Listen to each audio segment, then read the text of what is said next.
នេះគឺជាសញ្ញាសំខាន់មួយចំនួនដែលអ្នកប្រើប្រាស់រថយន្តទាំងចាស់ទាំងថ្មីគួរតែស្គាល់បាទពេលដែលវាលោតនៅលើអេក្រង់តាប់ឡូរបស់យើងតើវាចង់បញ្ជាក់ពីអ្វីបាទវាចង់បញ្ជាក់ពីកំហុសអីអញ្ចឹងយើងចូលទៅដល់សញ្ញាទី1បាទសញ្ញាទី1ចឹងសញ្ញាទី1នេះគឺជាសញ្ញានៃការកើនឡើងកម្ដៅបាទនៃធុងទឹកស្អំម៉ាស៊ីនរបស់យើងអញ្ចឹងបើសិនជាឡានយើងជិះឃើញវាលោតសញ្ញានឹងចេញមកបងប្អូនឆាប់ឈប់ឡានជាមិនតាន់បាទឈប់ឡានអែបគៀនទុកឲ្យម៉ាស៊ីនយើងត្រជាក់សិនបាទនេះវាមានបញ្ហាតាក់ទងជាមួយនឹង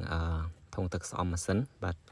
temperature engine high បាទវាឡើងកម្ដៅម៉ាស៊ីនណាបងប្អូនបាទអញ្ចឹងឆាប់ឈប់ជាបន្តដើម្បីឲ្យម៉ាស៊ីនយើងត្រជាក់ហើយសញ្ញាទី2បាទសញ្ញាទី2នេះគឺជាសញ្ញាអស់ទឹកជូតកញ្ចក់បងប្អូនណាបាទសញ្ញាទឹកជូតកញ្ចក់អញ្ចឹងបើសិនជាចេញសញ្ញាហ្នឹងមកមានន័យថាឡានយើងអស់ទឹកជូតកញ្ចក់ឲ្យយើងឆាប់ចាក់ទឹកចូលទៅបាទដើម្បីឲ្យវាបាត់សញ្ញាវិញហើយសញ្ញាមួយនេះគឺជាសញ្ញាសាំងបងប្អូនណាសញ្ញាឡានយើងអស់សាំងអញ្ចឹងកាលណាតាឡានយើងអស់សាំងវាចិត្តរលត់វានឹងចេញសញ្ញាហ្នឹងហើយវាជាសញ្ញាប្រាប់ថាឡានបងប្អូនកំពុងតែត្រូវការចាក់សាំងជាបន្តអញ្ចឹងឆាប់ចាក់សាំងទៅបើវានឹងបាត់សញ្ញាហ្នឹងវិញហើយសញ្ញាមួយទៀតនេះគឺសញ្ញាឡានយើងបើកកូដក្រោយបងប្អូនណាបាទសញ្ញាហ្នឹងមិនពិបាកមើលទេយើងឃើញរូបឡានបើកកូដក្រោយបាទជាសញ្ញាឡានបើកកូដក្រោយហើយសញ្ញាមួយនេះជាសញ្ញាបិទខ្យល់បងប្អូនបាទជាសញ្ញាបិទខ្យល់ចូលពីខាងក្រៅអញ្ចឹងកាលណាតែយើងចុចឲ្យចេញសញ្ញាមួយហ្នឹងបាទសញ្ញាមួយហ្នឹងមាននៅលើដៃចង្កូតក៏ដូចជានៅលើតាប់ឡូឡានយើងអញ្ចឹងកាលណាតែយើងចុចបិទសញ្ញាហ្នឹងមានន័យថាខ្យល់ពីខាងក្រៅចូលមកបានទេយើងប្រើតែខ្យល់នៅក្នុងឡានយើងសុទ្ធអញ្ចឹងណាហើយសញ្ញានេះជាសញ្ញាជាប់ហ្វ្រាំងដៃបងប្អូនណាបាទ hand brake is pulling នេះជាសញ្ញាឡានដែលតាក់ទងជាមួយនឹងប្រព័ន្ធហ្វ្រាំងបាទអាចជាជាប់ហ្វ្រាំងដៃឬក៏ឡានបងប្អូនអស់ប្រេងហ្វ្រាំងក៏វាលោតសញ្ញានឹងចេញមកដូចគ្នាដែរអញ្ចឹងបើសិនជាចេញសញ្ញាហ្នឹងបងប្អូន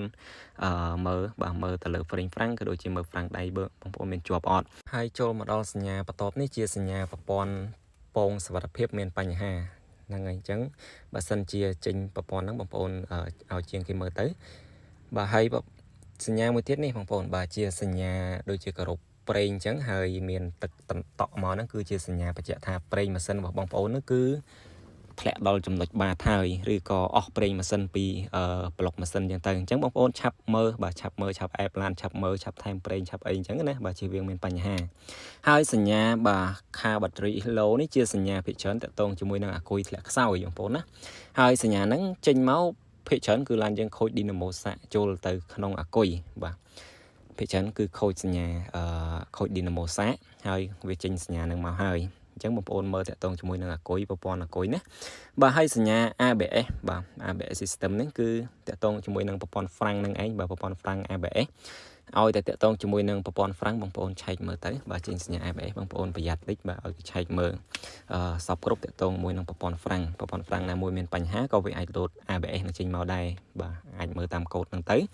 តើវាខូចអ្វីបាទមានបញ្ហាប្រេងហ្វ្រាំងអាក់ហ្វ្រាំងឬក៏ស្បែកហ្វ្រាំងគៀមហ្វ្រាំងហ្នឹងមើលទាំងអស់បាទឬក៏ដាច់ខ្សែលេចជ្រាបប្រេងប្រាំងអីហ្នឹងក៏ចេញសញ្ញា ABS ហ្នឹងហើយ